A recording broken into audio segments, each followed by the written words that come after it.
புலம்பெயர் நாடுகளில் வாழும் தமிழ் சிறுவர்கள் கையடக்க தொலைபேசி விளையாட்டுகளுக்கு அடிமையாகும் போக்கு தமிழ் பெற்றோருக்கு பெரும் அச்சத்தையும் கவலையையும் ஏற்படுத்தியுள்ளது.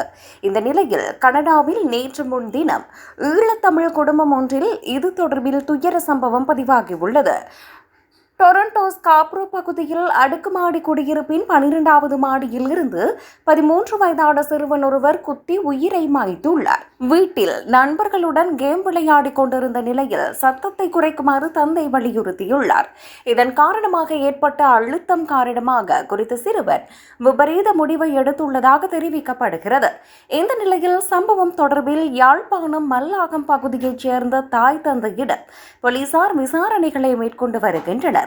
இவ்வாறான நிலையில் பிள்ளைகளை முறையாக கவனிக்க தவறிய குற்றச்சாட்டின் அடிப்படையில் சட்ட நடவடிக்கைகளுக்கு முகம் கொடுக்கும் ஆபத்தான நிலைக்கு அவர்கள் தள்ளப்பட்டுள்ளனர்.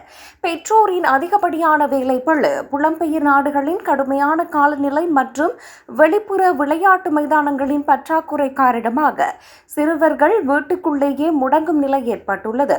இதனால் தங்களின் தனிமையை போக்கிக் கொள்ளும் மாற்று வழியாக சிறுவர்கள் சிறு வயதிலேயே கையடக்க தொலைபேசி பாவனையில் அதிகம் நாடுகின்றனர். இந்த டிஜிட்டல் அடிமைத்தனம் காரணமாக சிறுவர்களிடம் கண் பார்வை குறைபாடு, உடல் பருமன் மற்றும் தூக்கமின்மை போன்ற உடல்நல பாதிப்புகள் ஏற்படுவதுடன் அவர்கள் நிஜ உலக சமூக தொடர்புகளில் இருந்தும் தனிமைப்படுத்தப்பட்டு வருகின்றனர்.